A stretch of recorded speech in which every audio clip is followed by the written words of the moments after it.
Motivational endurance, an e-waste side hustle, and who knows what else today on Business Brain, episode 696 for Wednesday, October 29th, National Cat Day, 2025. Cats.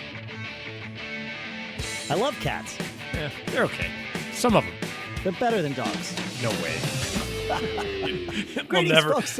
Greetings, folks, and welcome. Are we just going to fight about this? We're not even We'll going to never agree on this. So The cage match has already We're just begun. going to skip it. We're just going to skip it. All right. Well, we won't no. talk about why cats are better than dogs. We will simply welcome you to Business Brain, the show where we take some ideas, sometimes that one, sometimes others, sometimes from us, sometimes from you. We crunch them, we dissect them, we use them to tune our business brains so that each of us can do a little bit better at leading our charmed lives every day. Our sponsor, masterclass.com/businessbrain. That's where you can go as a listener to get an additional 15% off of any annual membership. We will talk more about that in a little bit. For now, here in Durham, New Hampshire, with my cats, well, not quite by my side, but nearby, I'm Dave Hamilton. And I'm Shannon Jean. I'm still up at Lake Tahoe, getting ready to wrap up and head back to the Bay Area today, but enjoyed it here. And it's not that I dislike cats. There are certain cats that are more dog-like, so I like them. They're okay. You know what I mean? You know, this kind of stuff. So no, I'm just joking around. It's a great, battle, cats or dogs. But if I did have to choose, I would definitely, and I guess it's situational, right? But my life now, having dogs is amazing.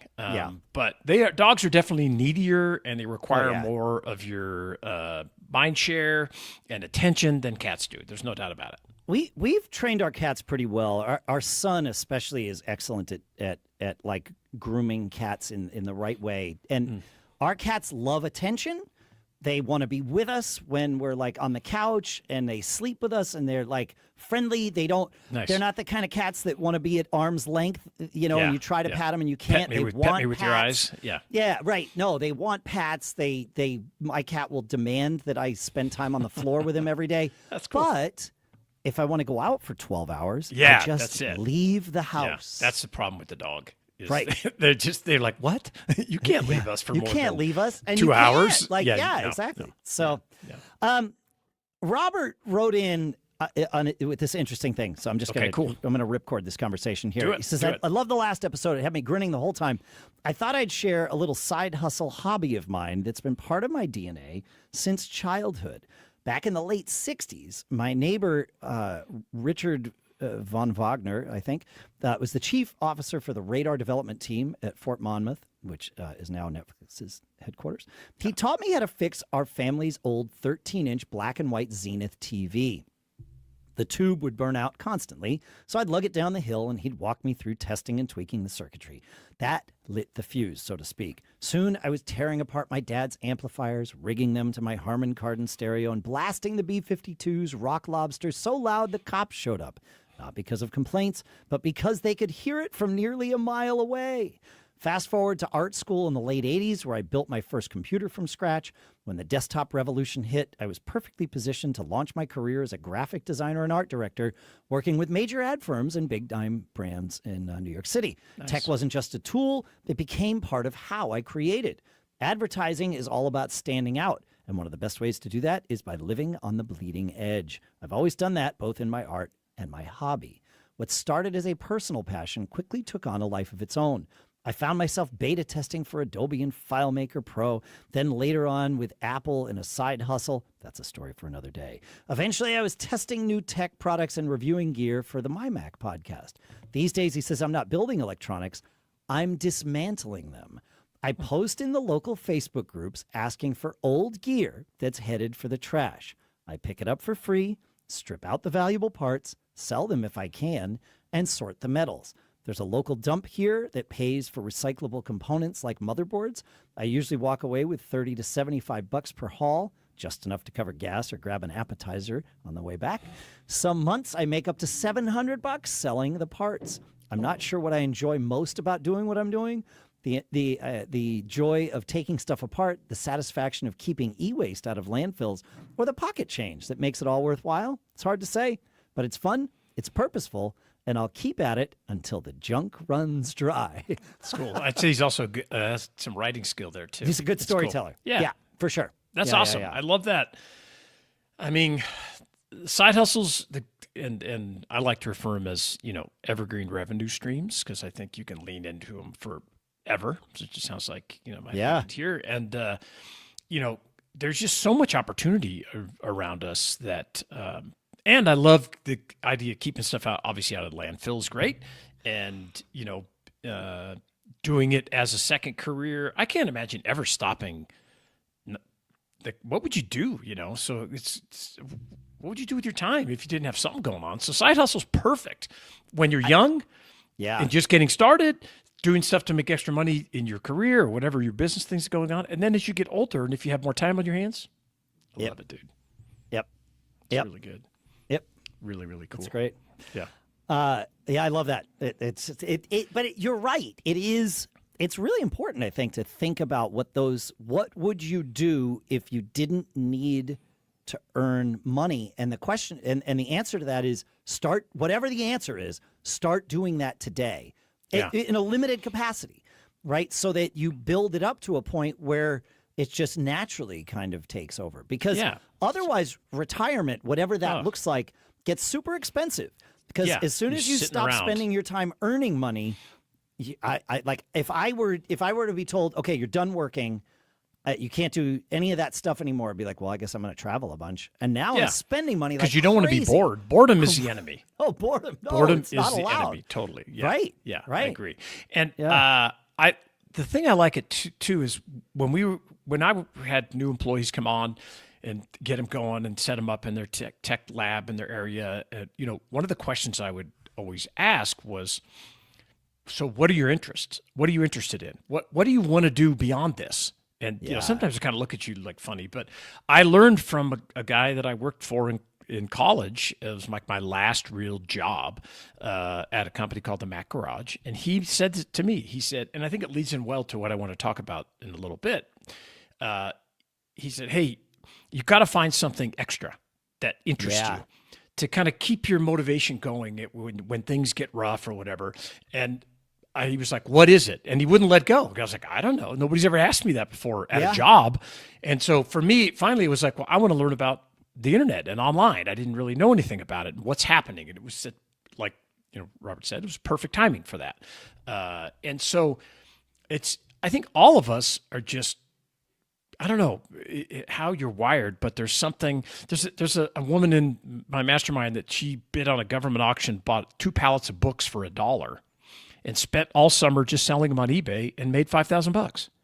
Amazing. And so all this, there's just so many different ways to do this stuff to keep yourself, whether it's a podcast, you're writing something, selling something. It's awesome. And it keeps your brain going, man. Yeah. Well, it keeps you engaged. It keeps you from being bored. Engaged. Yeah. Super good. Yeah. Thanks for sharing that. Yeah, thanks, Robert. Yeah, that's fun. And folks, feedback at businessbrain.show. I almost said the other podcast I do. Feedback at businessbrain.show. Let us know what do you do? Or what do you want to do? What are you going to start next?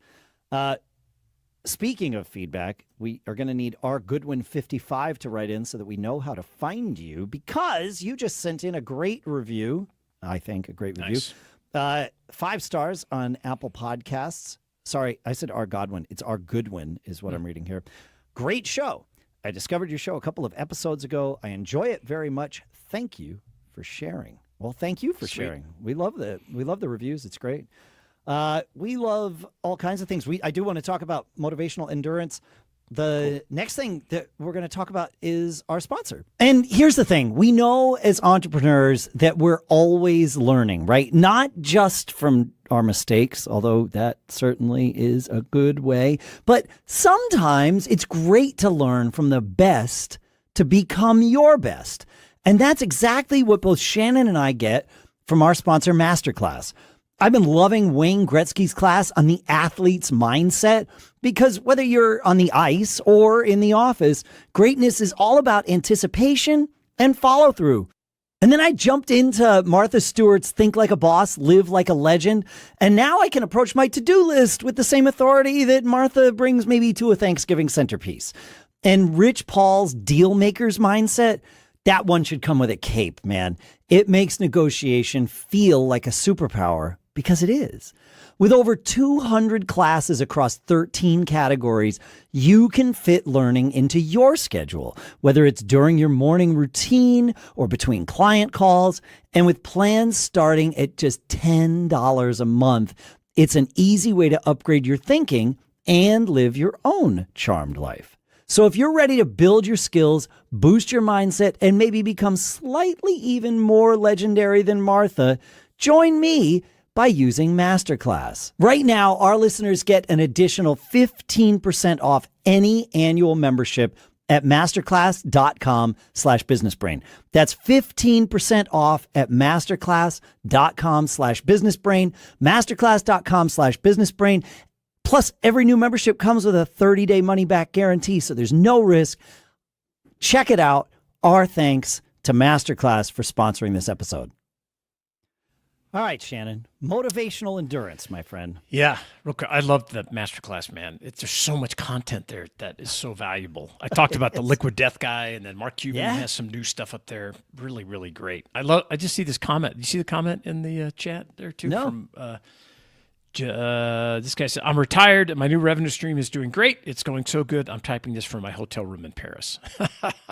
I happen to know that guy. His name is Jim Rowe, and I can attest that he's doing great. That's amazing. Awesome. Yeah, love that. That's great. I love it too. That's great. So I follow this really great account on X. It's a woman. Her name is Dr. Julie Gurner, and we have you can find her link in the show notes at businessbrain.show. I highly recommend you follow her. And there's a link to a video she posted last week about just, when feeling alive and taking risks and not getting stuck behind a screen and that kind of thing. And it resonated with me. But then towards the end, she makes a comment and talks about this phrase, motivational endurance, which I really hadn't heard before. But I realized we talk about it in roundabout ways a lot on this show. But it's a great term. It might be a T-shirt term. I'm not sure yet. I haven't qualified it 100%.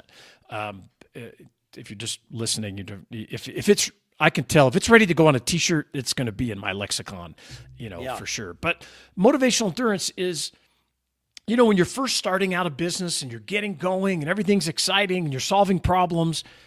Well, then you start to hit barriers, right? You start to hit walls, and I guess it doesn't matter at what stage of business. This just kind of starts and stops and starts and stops, cyclical. Right? It's cyclical, yeah. And the people that succeed and power through, they have this motivational endurance, keeping yourself going and being excited about solving problems, even if they're some of the same problems you've experienced before. But so the tricks, and she talks about them, and we've talked about them here. I'd love to bounce a few back and forth about. I like it. How do you keep yourself going when it just, I fight against drudgery of, this 9-to-5 corporate kind of life. But you got to admit, even as an entrepreneur, you have drudgery. The drudgery's, the more success you have, the more drudgery you've created for yourself. Yeah, you become a manager, which I never wanted to be. No, I still hate don't want to be that. Yeah, exactly. Yeah, but it's part of how it is. Yeah. This is an interesting thing because that drudgery is, of all the topics that we talk about on the show, figuring out how to motivate past that drudgery is certainly one of the most popular, one of the most common. Yeah. Because sometimes it's hard. Like you do it by telling your story, right? Like it's going to be my first tip. Right, that's it. Like, sorry, I didn't mean to steal. No, that's okay. I'm happy to somebody share it. And that's that. Go backward. I live my life backward, and I have this vision way out there. It's not a goal. It's just a system of me sitting around a campfire telling stories. And I've been fortunate enough to do it, and I will continue to do it. And I know that the groups of people I get to tell these stories to changes, right? Over decades or whoever. It's your kids sometimes. And now one thing that's awesome, it's like my my son who's, his early 20s, my daughter who's, and she just got married. So I'm telling all these stories to a whole different group, Yes. which is great. And at least they're indulging me because I'm paying for the beer. So, around whatever. Yeah, but it's huge for me. I picked up my son was like, he was down by the beach one night with a bunch of his friends, and for some reason they needed rides back to our house. Like my son had his car and he was okay to drive. His friends needed rides, and he called us, and it's about 30 minutes away. It's Friday night or whatever, and he's like, these people, but can you help? And I was like, sure. So I went down and I drove like 3 of his friends back to the house without him in the car. Okay. Right? Because, he was driving his car home. Right. Yeah. And one of his friends asked me, so what do you do? Lucas has told us a little bit, and so I did. I just prattled on for 30 minutes. I know this is going to be no great surprise to anybody listening to the show. I have the same problem. Right. And Lucas, this was a couple years ago, and he says, that guy still talks about this night. He's like, he cool, thinks man. He thinks the world of you because of this. And I'm like, oh, that's great. Well, yeah, but I wish when I was that age, I wish someone had shared that with me. Exactly. I really do. Yeah. And a lot of people don't talk about their stuff or whatever, or maybe they don't think their job is exciting or whatever. But, right. It's kind of like that comment I've said before here, you always tell the truth, but make it fantastic. Right. Yes. And so you can put a not a spin, but you can highlight the things. You pick the highlights. Yeah. Right. Yeah. I had a 30-minute ride. Yes. I mean, if I had a 5-minute your whole ride, life. I have a version for that too. That's right. But for 30 minutes, it was like, I can talk about the time that, Steve Jobs promoted my podcast. Like, exactly. Okay, great. Yes. And that's amazing to people of the right generation. That's right. I know how to pick my audience, Yeah. And even failures, even like when things go disaster, sure. It's a disaster. Yeah. The first thing I think is like, well, this is going to make a great story. We're going to talk about this a lot. And, another way that I do it is recognizing the small wins. It's kind of related to that to-did list concept. Yes. And if you've never heard of that, yes. you should go to businessbrain.show and look up TO-DID. I'll put the search in the link. You just it's even click better. Businessbrain.show. Boom. Yeah. There you go. And, this to-did concept is not a to-do list because I don't like those. But it's at the end of the day or evening, whatever works for you, is just recognizing the stuff you got done. And I'm going to talk about it more on our Friday Eye episode, but I have a new way that this to-did list thing works that I'm using that I'm actually wearing right now. And it's amazing. So recognizing little things during the day, you're just like, I did get all that stuff done. Keeping that motivational endurance going every single day, especially when you're going through tough times, man. It's super important. It makes and I mean, it's good to have these things before the tough times hit. Yes. But one of the things that will catalyze motivational endurance or return motivational endurance is panic. If things are tough, I find that to be amazingly, I don't need discipline anymore. It's like, I definitely want to get there and fix this and do it. And you got to make it happen. That's pretty good. Yeah. But also being in that role of a rainmaker, making the sales, pulling the money in, that too is infectious for a little while. And I think the trick is to have multiple tricks. Because that's exactly right. Right, yes. Relying on any one of these will burn out. It gets old, Even panic only panics you for so long until it becomes routine. Yeah. And all of these things become routine. And then you just need something else to keep that going. To me, in that overlaying story, another trick that I use is I ask people to figure this out for themselves whenever I'm working with them, is coming up with your noble cause, right? Like, what is it that you're trying to achieve? And like for when it was Tech Restore, we hired new technicians, and it would be like, hey, you're fixing MacBooks and iPads and fun, and like, okay, yeah, great. It's like, no. You're changing people's lives, and let me tell you how. And so we had a whole process where we showed examples and feedback from customers and how it's so important, and how we recovered somebody's This is why thesis. we like your reviews. Yeah, the same when thing. We say it's fuel for us. This is what we're talking about. Yeah, it helps with our motivational endurance when you go to businessbrain.show/reviews and tell us what you like, what you don't, and help guide us on what we should be talking about, because we've been up here talking for 11 years. So, I think we have endurance a little bit. So. We do. We call it bullheaded persistence or being too dumb to quit. I'm not sure which is better. Yeah, exactly right. So it's great.